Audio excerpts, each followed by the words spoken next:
The file had been sitting in the deep annex for 412 years before they gave it to me. That is not unusual on its face. The Kadrith Institute of Concluded Wars holds records that predate our own species' first navigation by several thousand years, and there are files in the lower vaults that have not been opened in longer than I have been alive. Old wars are patient things. They do not mind waiting.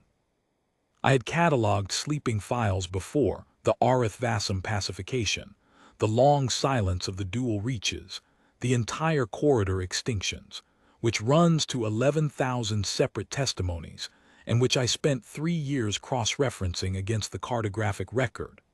I am not a young historian, and I do not rattle at the sight of a sealed drawer.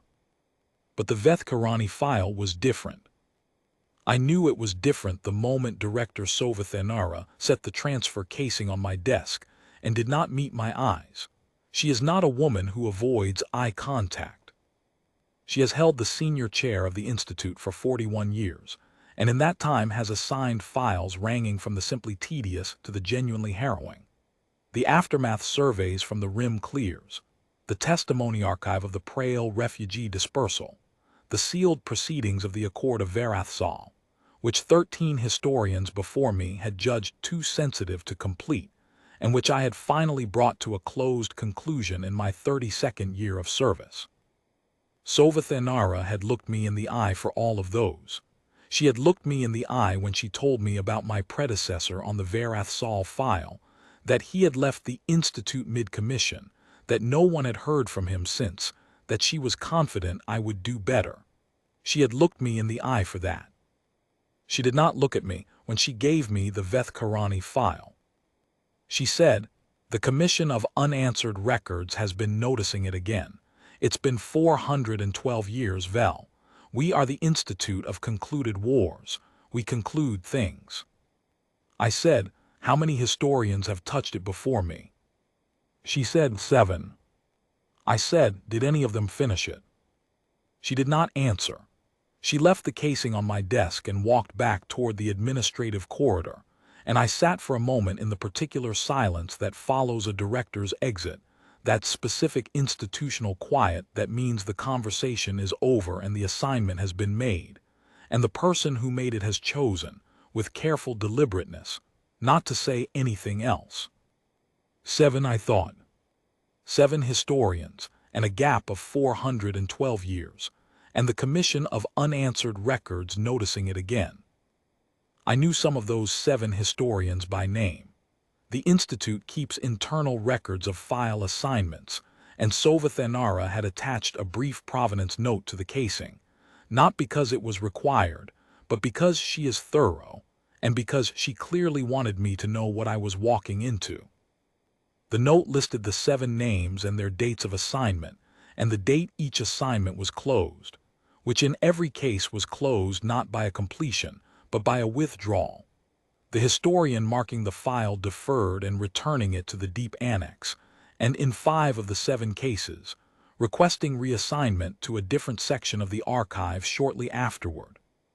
2 of them I had worked alongside at various points in my career. One was the historian who had mentored me in my first decade at the Institute, a woman named Sarethvel Annis, who had the most meticulous archival practice I had ever observed, and who was known, in the institutional culture of the Kadrith, as the person you assign to the files that no one else had been able to close. She had been assigned the Vethkarani file in what the note calculated as her 45th year of service. She had kept it for 11 months. She had returned it, marked deferred, and requested a transfer to the cartographic history section, which is the quietest and most technical section of the Institute. A section that deals almost exclusively in maps and navigational records, and the administrative history of how borders came to be drawn where they are drawn, which is important work and careful work and work that does not, as a general rule, require you to sit alone in a vault reading old testimonies about things that happened in the dark. Sarethvel Annis had spent the last 12 years of her career in cartographic history. She had never, to my knowledge, spoken about the Vethkarani file. She had been dead for 23 years. I could not ask her. I pulled the casing toward me and broke the seal. The Vethkarani were not a species I knew well. No one does now. They withdrew from the Accord Consortium 380 years ago, peacefully, without incident, offering only the explanation that they had concluded their participation in galactic governance and wished to reduce their footprint to their home system and the 3 colony worlds in their immediate orbital neighborhood. They still trade. They still respond to diplomatic contact, after a fashion. But they do not send observers to council sessions. They do not maintain embassies. They do not contribute to any of the joint species archives. And they have not, as far as the Institute's records show, spoken publicly about the war. Not once in 400 years. Before the war, they were not a retiring species. I want to be clear about that, because the instinct when reading a civilization's later withdrawal is to project the withdrawal backward, to read the early history as the behavior of a naturally reclusive people who had always been quiet, always been cautious, always kept to themselves. That is not what the pre-war record shows. The Vethkarani were, for approximately 3,000 years, one of the most active contributors to consortium governance. They were present at the founding of the Joint Cartographic Authority. They sent scholars to the First Accord Congress, and 3 members of that delegation eventually served on the Permanent Secretariat. They had contributed military assets to 4 separate collective defense operations in the century before the Dreth-Savan campaign, each time with distinction, each time with thorough after-action records that the Institute had classified as exemplary documentation. They were known, in the language of institutional assessments, as *principled and reliable. That phrase, principled and reliable, appears in the consortium's formal record of the Vethkarani Alliance contribution at least 14 times across the pre-war period. They were a civilization that showed up. That is what the record shows. When the consortium needed someone to show up, the Vethkarani showed up. And then they went to human space, and saw whatever they saw and came home, and have not shown up for anything since. The Institute has a word for this pattern, not a kind word, but an accurate one. We call it a terminal engagement, a civilization that participates in a collective action and then permanently withdraws from collective action afterward. We have seen it before in various forms, though usually the withdrawal follows a military catastrophe, a fleet destroyed, a population traumatized, an outcome so costly that the civilization simply no longer has the institutional capacity or the political will to engage at the consortium level again. The withdrawal is explained by the loss. The Vethkarani did not lose. Their fleet returned with minimal casualties. Their home systems were untouched. Their economy, their governance structures, their military capacity, all intact. They withdrew from a successful campaign, in good order, healthy, and went silent. That was the puzzle. That was why the Commission of Unanswered Records kept noticing the file. Not because the outcome was tragic, but because it was inexplicable by any framework the Commission possessed. Civilizations withdrew after loss. The Vethkarani withdrew after something else, and the Institute had been declining to name that something else for 400 years. In the galaxy's longer memory, this is unremarkable. Species withdraw. Civilizations turn inward. The Accord Consortium is full of observers who contribute little and say less. If the Vethkarani had simply been a quiet elder species minding their own affairs, the file would have been closed long ago with a notation of voluntary non-participation, and shelved among the 1,000 other half-finished accounts of civilizations too old or too tired to keep explaining themselves to the archive. But the Vethkarani had not been quiet for the usual reasons. The Vethkarani had fought. This is the part of the story that most of the galaxy has allowed to blur, which is understandable, because the war itself is not a comfortable subject. The war I am speaking of is the Dreth-Savan Extinction Campaign, which is itself a name that does not appear much in popular record, because the galaxy at large prefers not to think too carefully about what an extinction campaign actually entails when it is conducted across 32 inhabited systems by a fleet that has already erased 4 civilizations and is committed to erasing more. The Dreth Savan did not want tribute or territory or compliance. They were not making a political point. They had concluded, after some internal deliberation that remains poorly understood, that the universe was best organized around the principle of singular dominance, and they had begun, with considerable thoroughness, to act on that conclusion. They had been working their way through the outer reaches for 60 years before their expansion corridor brought them to the edge of what is now designated on every active chart as Prohibited Zone Orath, which is the clinical cartographic designation, the institutional language, the way we write it in records. The other name, the one that appears in the old dispatches and the older oral histories, and the marginal notes of star charts that predate the current notation system by several centuries, is simply human space. They reached the edge of human space in what the consortium's coordinated calendar records as year 1 of the Dreth Savan contact. By year 4, the Dreth Savan fleet had suffered losses that no military analyst had considered possible. By year 7, the Dreth Savan home system was silent. I am not going to tell you what happened in those 7 years.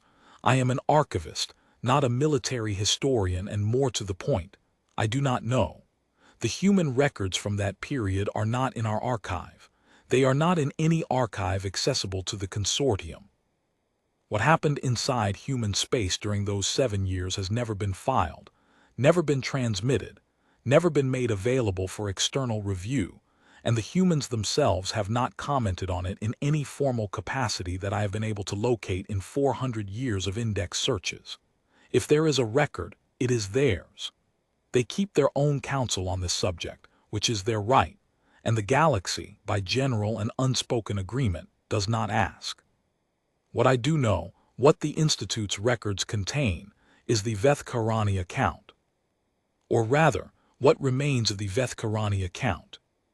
Because that is the problem, and that is why the file has sat incomplete for 412 years, and that is why 7 historians before me set it aside without finishing it. The Vethkarani were there.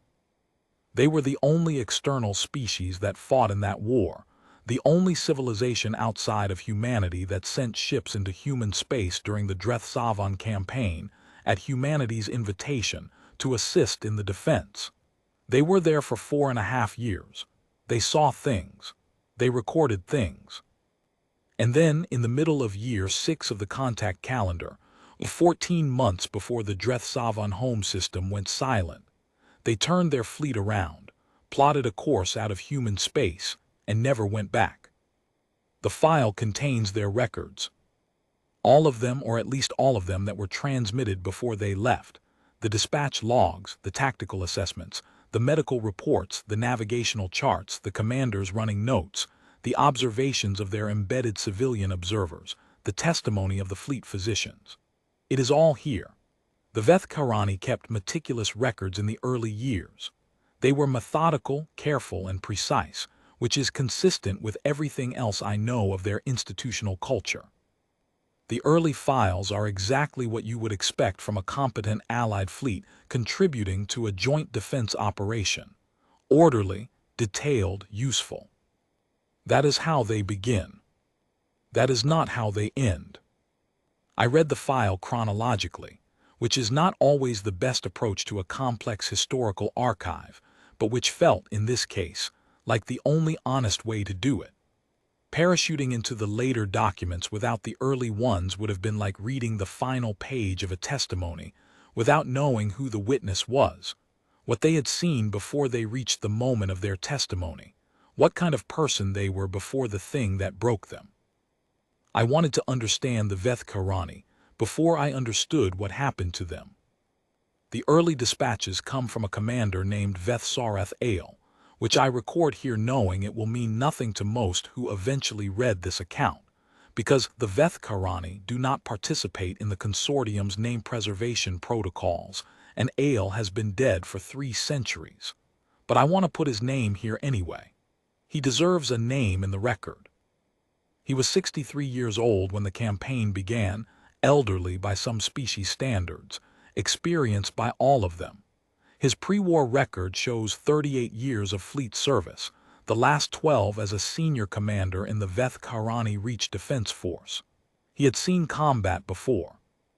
Not on this scale, but he had seen it, and his early dispatches have the quality of a man who knows the difference between professional and unnecessary fear, who has learned how to observe precisely when his instincts are screaming at him to run, who understands that the most useful thing a commander can do in a confusing situation is keep writing things down.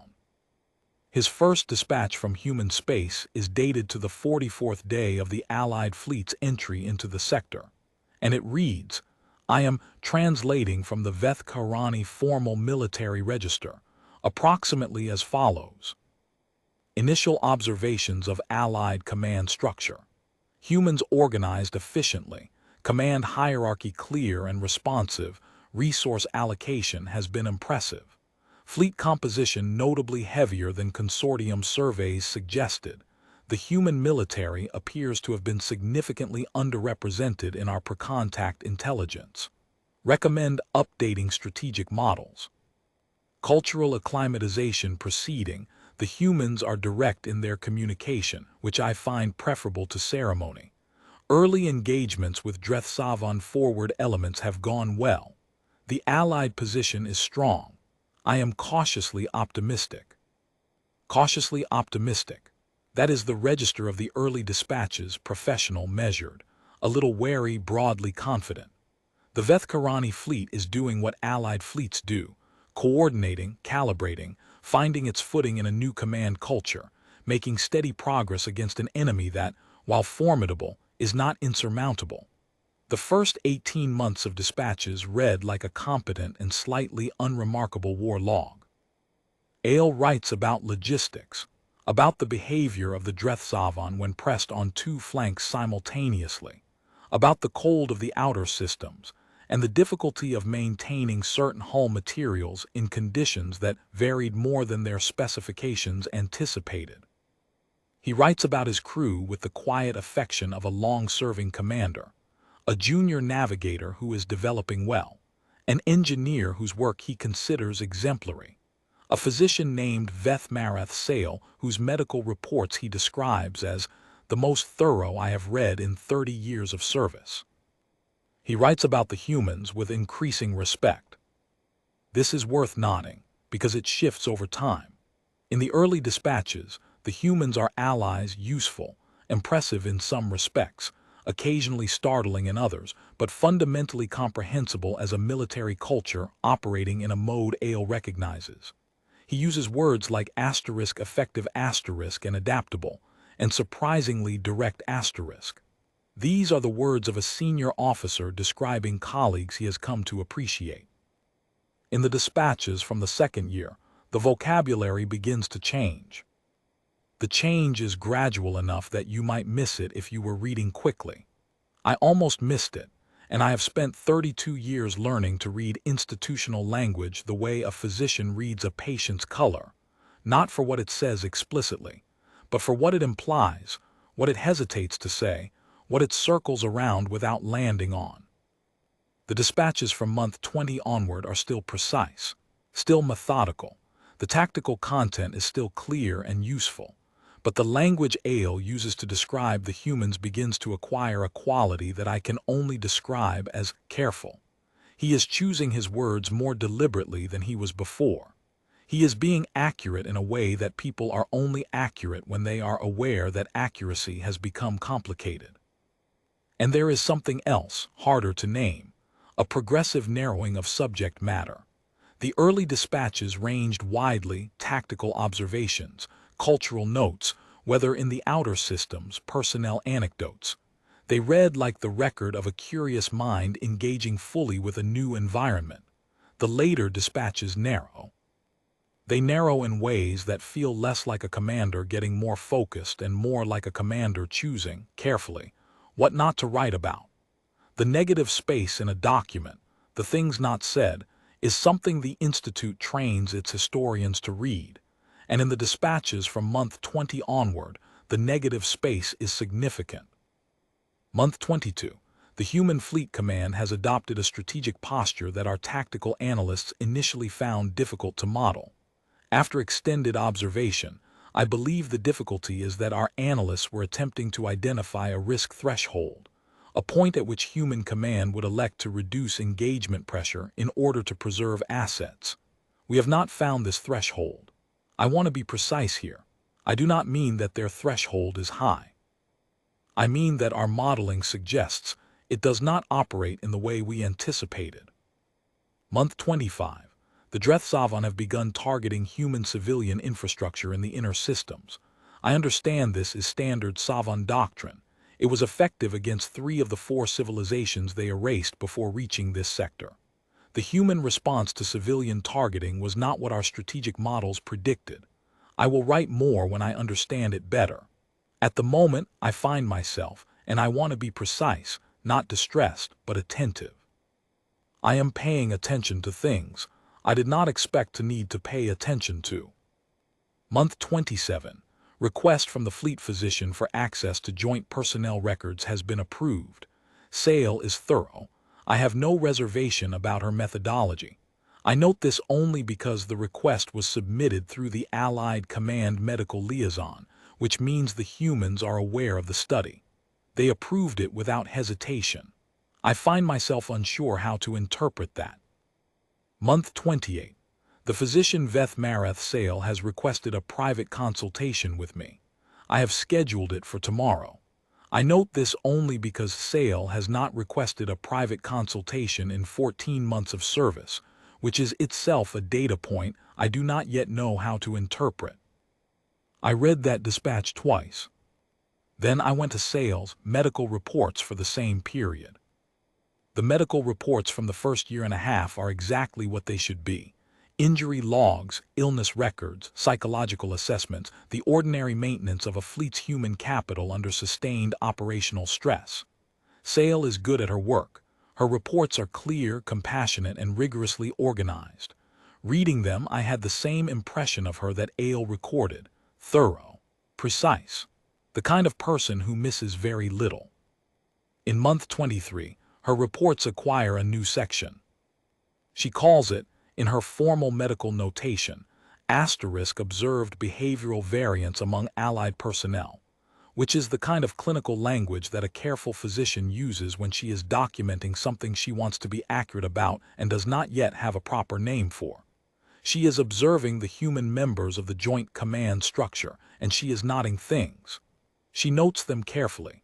She is not interpreting them. She is recording them. This is the discipline of a good scientist. When you see something you do not have a category for, you write down what you see, and you resist the temptation to reach for a category that almost fits. What she saw, I will try to summarize without distorting. The humans in the early months behaved as she expected. They were under extraordinary stress. Their civilization was under existential assault, and they were responding to that stress in ways consistent with a military culture that Sale had done preliminary research on before deployment. She had studied their history. She knew they had fought large wars before. She was prepared for the operational tempo, the loss rates, the command-level decision-making under sustained pressure. What she was not prepared for, and what she begins to document in month 23 with the precise discomfort of a scientist encountering a genuine anomaly, was the change. It was not a sudden change. It was not a breakdown or a degradation or a collapse of function. The humans did not become less effective. They became more effective. What changed was harder to articulate than that, and Sale was clearly struggling to articulate it even as she was witnessing it, because she rewrote the first paragraph of this section of the report 3 times. You can see the earlier drafts in the file margins. 2 of them struck through, before she settled on the language she ultimately used. The language she settled on was this: I am observing a recalibration of what these individuals consider tolerable. She elaborated over the following months.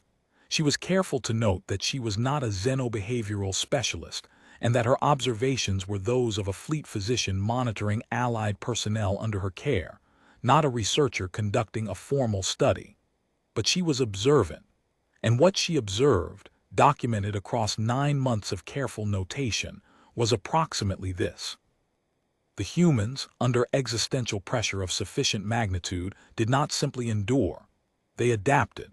Not tactically. Tactical adaptation is universal. Every military culture does it.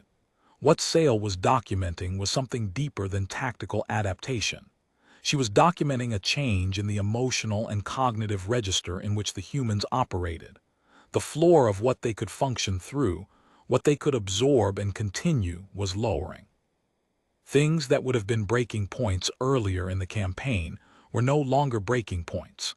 Things that had required significant psychological support in the early months were no longer requiring support, not because the humans had learned to seek that support elsewhere, but because they no longer appeared to need it for those things.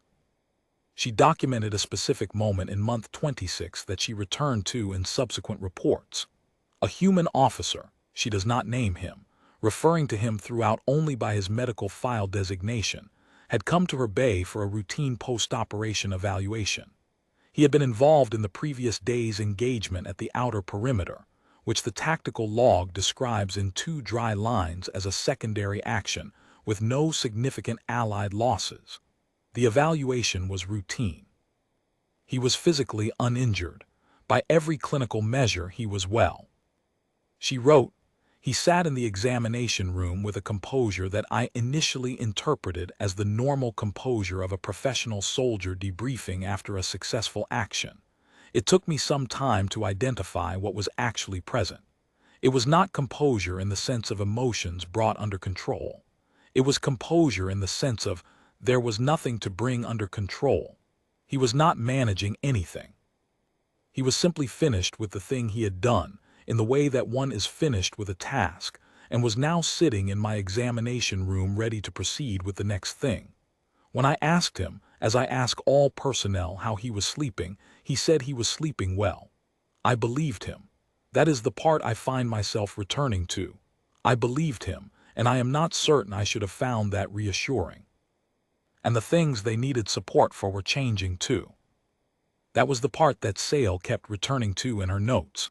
The things they needed support for were different now. She could not always name what those things were, partly because of language barriers, partly because the humans who sought her counsel often struggled to name the things themselves. But she was watching. She was paying attention to what people came to her for, what they could not sleep through, what left them sitting very still in the medical bay at odd hours with expressions she had no referent for. I was trained in xenomedicine for 14 species, she wrote, in month 29.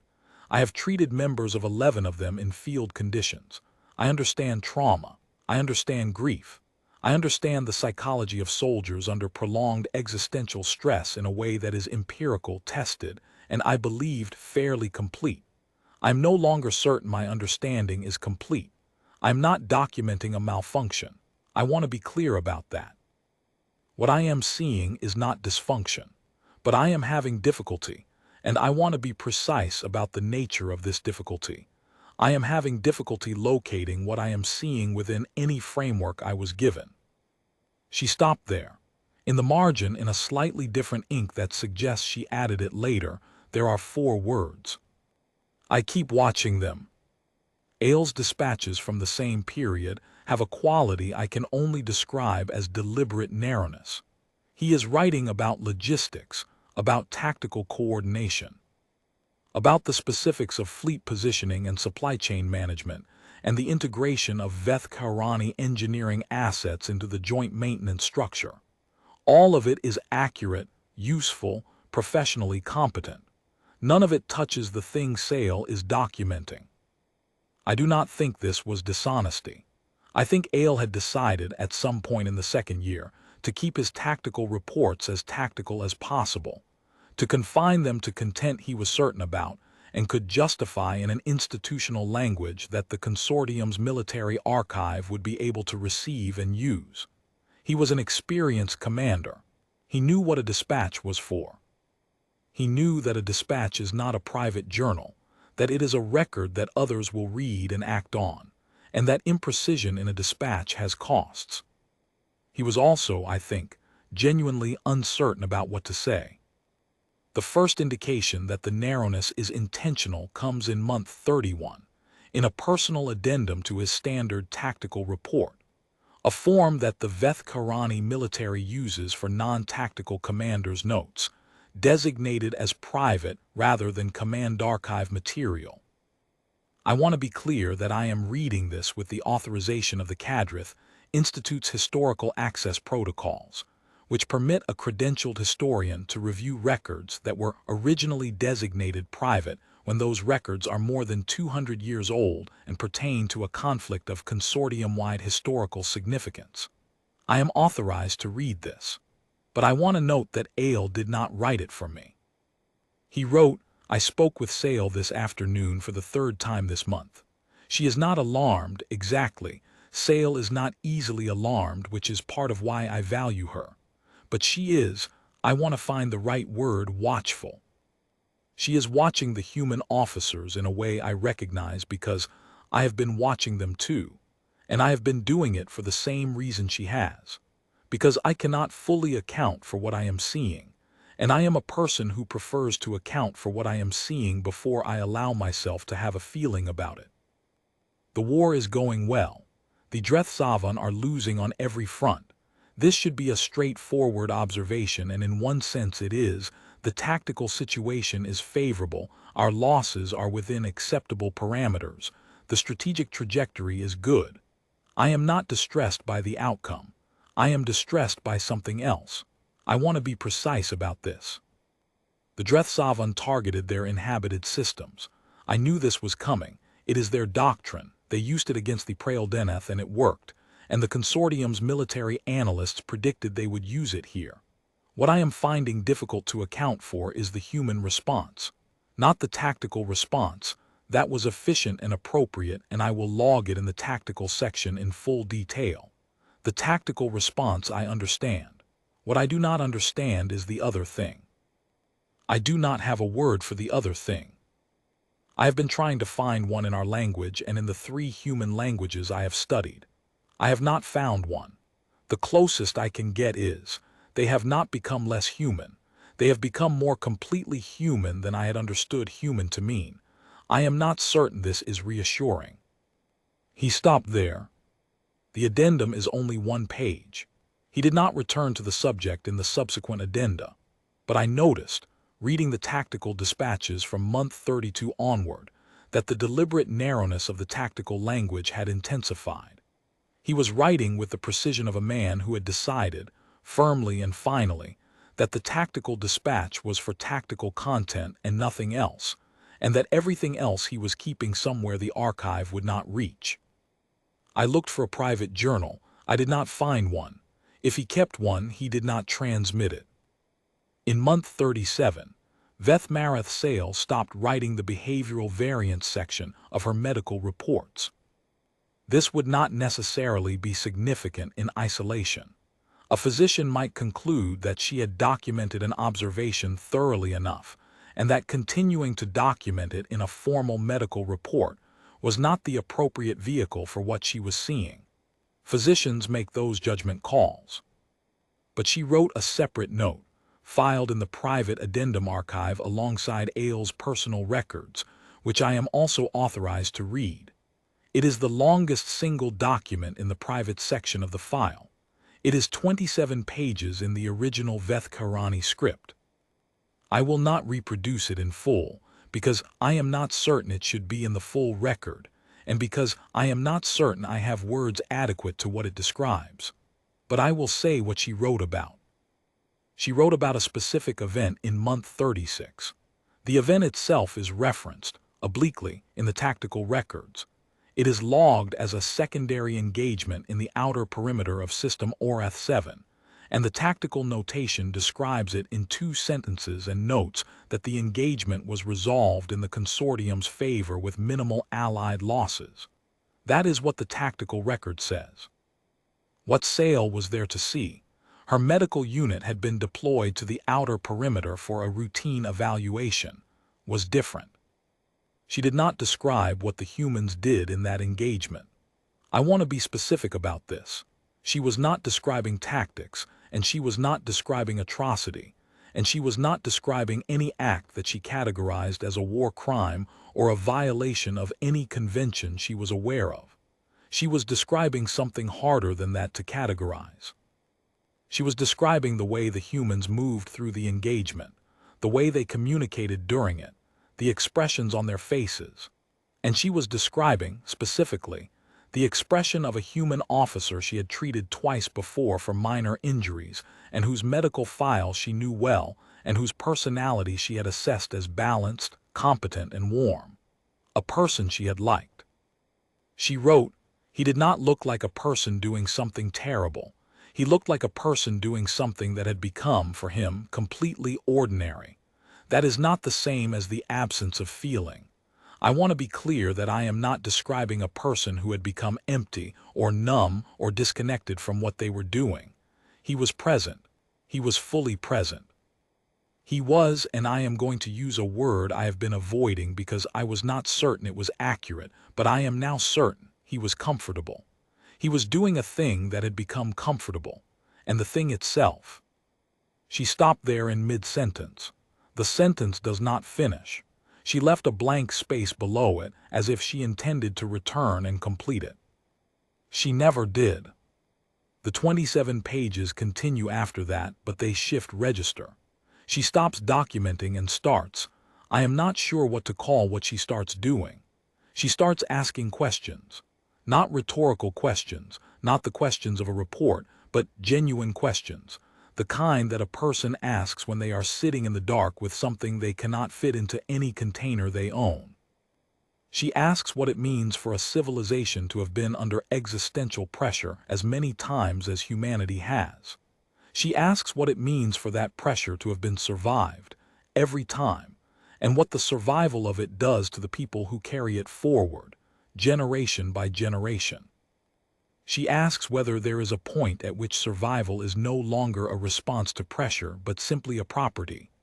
A thing that a civilization is, at its core, the way a stone is hard, not because the stone decides to be hard, but because that is what the stone is made of now. "We came here to help them," she wrote, near the end of the 27 pages.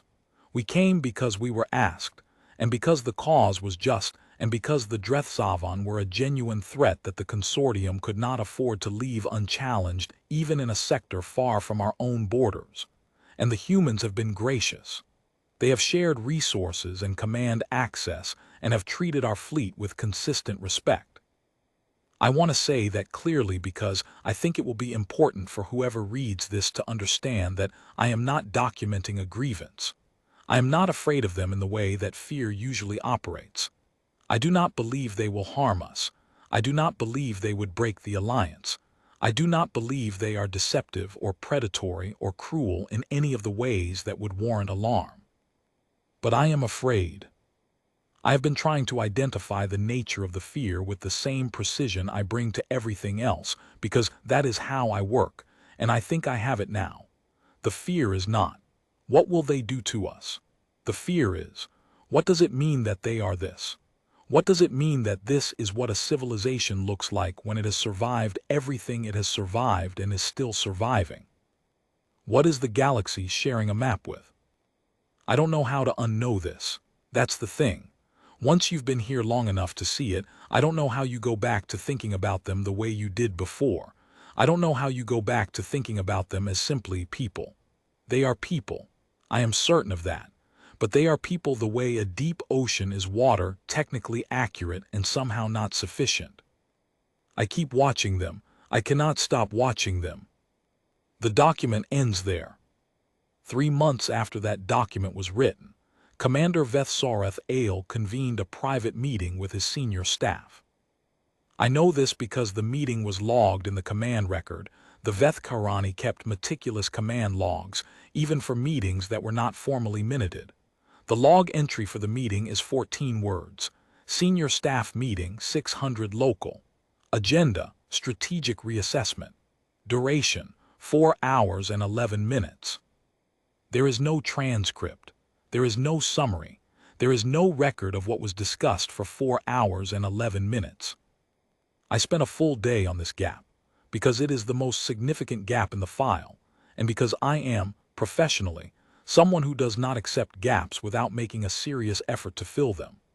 I searched the Allied Command Archive for any mention of the Veth Karani during this period that might reflect what was discussed: routine coordination logs, supply requests, any communication that Ale or his staff sent to human command in the days surrounding the meeting. I found the supply logs and found them normal. I found 2 brief tactical coordination messages, both routine. I found a request submitted by the fleet engineer for calibration parts for a navigation array, which was approved and fulfilled within 48 hours. I found nothing that explained 4 hours and 11 minutes. Whatever Ale said to his senior staff that morning, he said it off the record, to people who were present in the room, and he did not write it down, and none of them appear to have written it down either, because the private addendum archive contains nothing from any of the senior staff from this period, which is itself significant, because in the preceding 2 years, the private addenda from Ale's senior staff had accumulated at a rate of approximately 3 to 5 entries per month. In the 2 months following the meeting, the count dropped to 0. They stopped writing things down, all of them simultaneously. What follows in the command record is a series of entries that I read very carefully. Day after the meeting, tactical assessments ongoing, no change to current operational posture. 4 days after the meeting, preliminary review of fleet logistics and extended deployment capacity, standard operational assessment. 8 days after the meeting, navigation team tasked with route analysis, standard operational procedure. 11 days after the meeting, consultation with Allied Human Command regarding fleet resupply and extended campaign projections. Meeting concluded. Human Command noted Veth Karani contributions as significant, expressed appreciation. 14 days after the meeting, fleet status, all vessels at operational readiness. Course heading filed with Navigation Authority. The course heading that was filed with Navigation Authority was not deeper into human space. It was out. I looked at that entry for a long time. I looked at it the way you look at something when you already know what it means, but you want to be completely certain before you let yourself know it, because once you know it, you cannot unknow it. The course heading was out. They had filed it quietly, 14 days after a 4-hour meeting that left no record, and they had done it without incident, without confrontation, without any formal declaration of withdrawal or any public communication to the consortium, the Institute, or any Allied command structure. They had simply filed a course heading out of human space and followed it. The war continued for 14 more months after the Veth Karani left. The Drethsavan home system went silent, as I said, in year 7. The war was, by any meaningful measure, won. The Veth Karani were not there to see it. There is one more document in the file.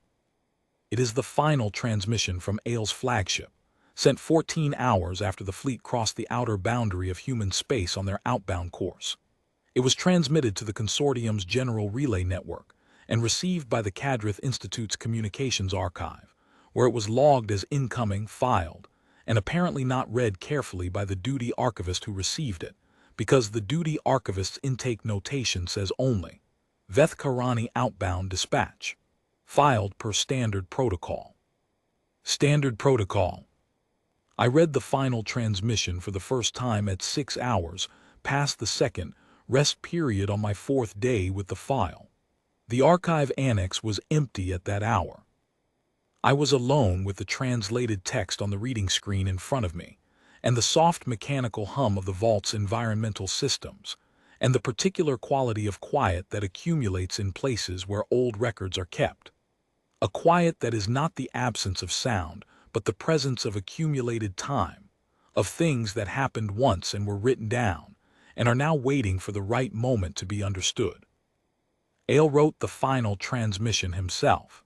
I could tell because the formal register slipped at several points, small places where the institutional language of a military dispatch gave way to something more personal, more plainly his own.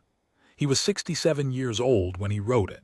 He had been a fleet commander for 40 years. He had been in human space for 4.5 years, and he had kept records throughout with a precision and consistency that I had come to admire, reading them, in the way you admire a craftsperson whose work you only encounter after they are gone. The transmission opened in standard military format: fleet identification, date, operational status, health of personnel. All routine. Then, we are returning to Vethkarani space. This is a voluntary withdrawal, and we do not seek to characterize it otherwise. The consortium should not interpret our departure as a tactical judgment regarding the campaign's viability.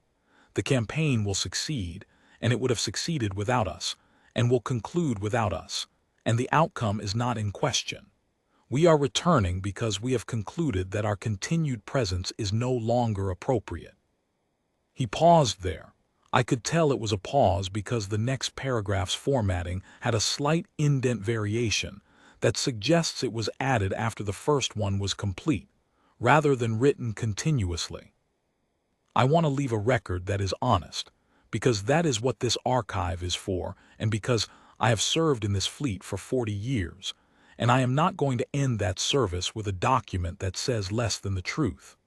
So I am going to say one thing clearly, and then I am going to say the rest in the only way I can say it, which is obliquely, because the rest is not something I have adequate language for. The clear thing is this: the humans did not do anything to us. They were honorable partners throughout. They shared command resources generously. They treated our personnel with consistent respect. They coordinated effectively and were transparent about tactical decisions that affected our fleet. If anyone asks whether we were mistreated or endangered by our allies, the answer is no, unambiguously. I want that in the record. The oblique thing is harder. We came here knowing the humans were formidable. Every civilization in the consortium knows that. We had studied the history, the wars, the survivors' accounts, the cartographic record, the empty set data, all of it. We were not naive. We came in with open eyes, and we believed, which I think was reasonable, that open eyes would be sufficient. That if we kept our eyes open and paid attention and documented what we saw carefully, we would understand what we were looking at.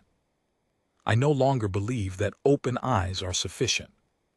Not because we saw something beyond comprehension. What we saw was comprehensible.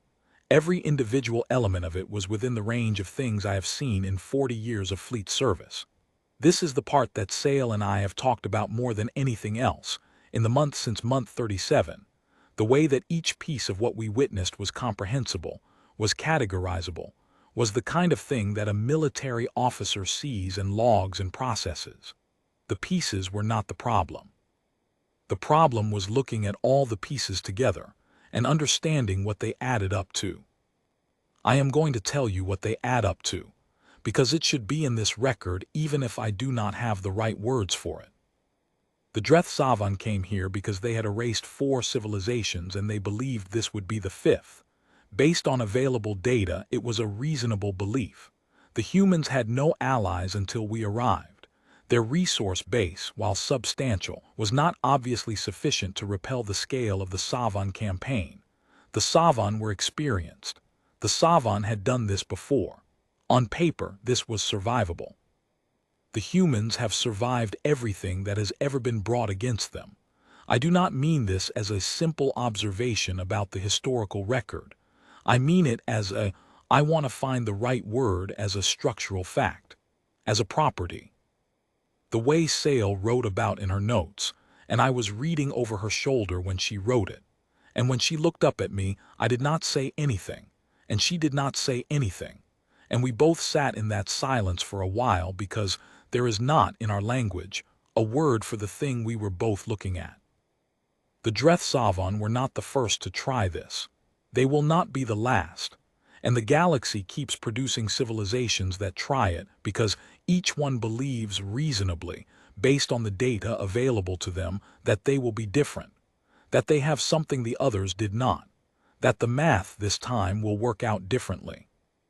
The math has never worked out differently. I am leaving, not because I am afraid of the humans. I have already said they were honorable partners, and I mean it.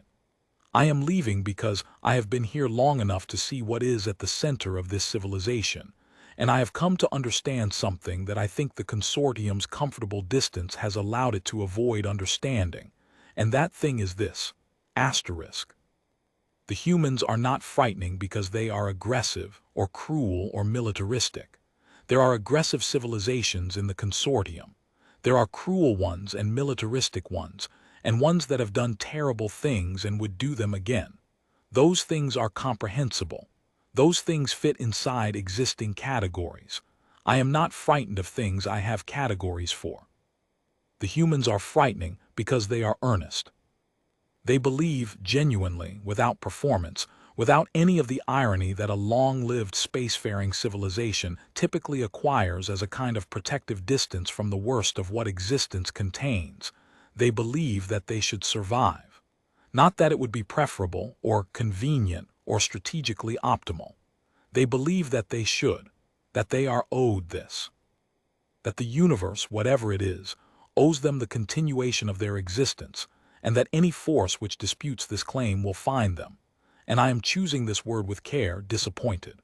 Not angry, not frightened, disappointed, as though the attacking civilization has committed not just a military act but a failure of understanding, an error, a miscalculation about how the universe fundamentally works, and the humans intend to correct the misunderstanding as thoroughly as necessary. I do not know how to be in the same sector as that for much longer without it changing something in me. Sale would say I've already been changed. She is probably right. I am going home. I am going home, and I am going to recommend when I arrive that we do not return. Not because the humans are our enemies. They are not, and I do not believe they will ever be, as long as we do not give them reason to be. But because there are things you can know about from a distance and things you can only know in proximity, and the thing at the center of human civilization is one of the latter, and I am no longer the same kind of person I was before I knew it. Take care of the archive. Take care of whoever reads this. We are going home. That was the end of the transmission. I read it 3 times. Then I sat for a while in the quiet of the annex, with the light of the reading screen in front of me, and the hum of the environmental systems, and the accumulated time of the archive pressing gently on all sides of the room. I thought about Ale, 67 years old, on the bridge of his flagship, filing a course heading and writing a last transmission that said more plainly and more honestly than anything else in the file what he had seen and why he was leaving. I thought about Sale, watching the humans, writing 27 pages and stopping mid-sentence, leaving a blank space she never returned to fill. I thought about the 7 historians before me who had sat in this room or one like it, and read these documents and then, at some point, set the file aside and marked it deferred and walked out and did not come back. I understood them now. I understood them in a way I had not understood them when Director Sovathanara gave me the file and avoided my eyes.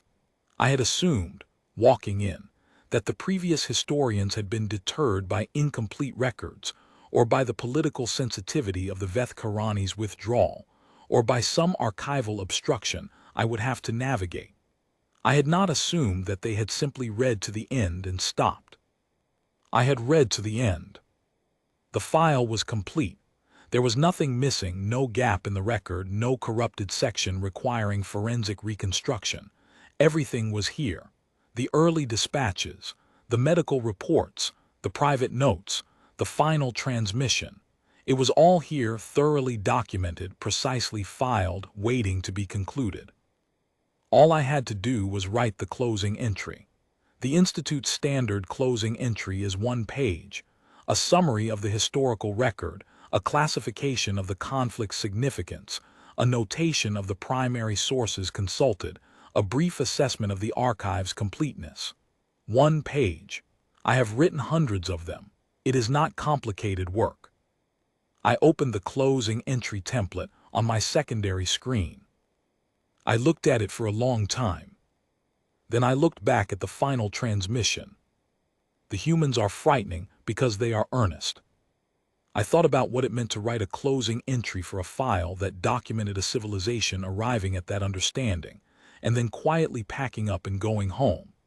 I thought about what it meant to classify and categorize and summarize, and formally conclude a record that Ale had written as an act of honesty about something that resisted institutional language. I thought about what I was actually being asked to do, which was not, when I considered it carefully, to finish the record. The record was already finished. What I was being asked to do was to perform the completion, to put the Institute's formal notation on the outside of something that had arrived at its own conclusion 400 years ago on the bridge of a Veth-Karani flagship somewhere in the outer systems. I thought about the Veth-Karani now today in their home system and 3 colony worlds.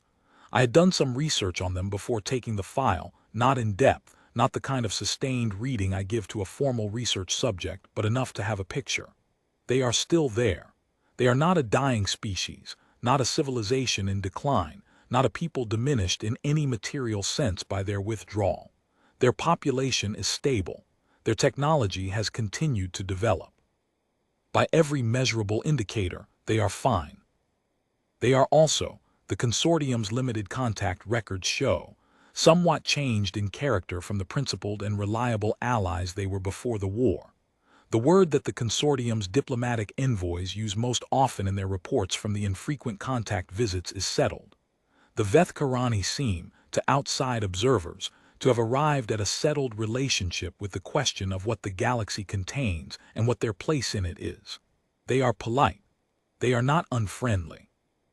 They simply do not appear to feel that the larger galaxy's ongoing concerns are their concerns, and when pressed on this quality, on the withdrawal, on the war, they respond in a manner that the diplomatic envoys have consistently struggled to characterize, but which the most recent envoy described in her report as the patience of a people who have made a decision they do not regret and do not intend to revisit. I thought about that, about what kind of decision produces that quality of settlement in a civilization, about what you would have to see and absorb and carry home, for the result to be not trauma or grief or damage, but simply peace, of a quiet and self-contained kind. The peace of people who understood something clearly and made a clear decision in response to it, and found on the other side of that decision a world they could live in. They had chosen to know from a distance, and the distance had been, evidently, enough. I closed the closing entry template. I sat in the quiet. I thought about the humans, not as a strategic problem or a historical subject or a cartographic designation on the charts where the notation reads prohibited zone AURATH in clean institutional type. I thought about them the way Ale had thought about them, as a thing at the center of a civilization, a structural property, something you can know from a distance as a fact and only know in proximity as a truth. I had not been in proximity. I had only read the account of people who had. But I had read it well. After a while, I picked up the file casing. I checked the deferred designation. It was still active, as it had been for 412 years. I did not change it. I carried the file back to the deep archive section, to the row of shelving where it had sat for 4 centuries alongside the other cases that the Institute's historians had judged, for one reason or another, to require more time. I put it back in its place on the shelf. I stood there for a moment with my hand still on the casing. Then I walked back out through the vault door and into the corridor, and I did not look back, and I did not write the closing entry. The Veth-Karani understand something that the rest of the galaxy is still learning how to hold. They learned it 4.5 years in the company of people who had survived everything the universe had ever produced and intended to keep surviving, and they carried that understanding home with them like something that changes the weight of a person when they carry it, and they did not come back. The file will be here when the next historian comes. It will be here when whoever comes after them comes. It will wait, the way old wars wait, patient, complete, asking nothing of anyone except the honesty to read it to the end. And whoever reads it to the end will understand why the shelf in the deep annex where it sits carries no closing notation. Some records are not meant to be concluded. Some records are meant to be true.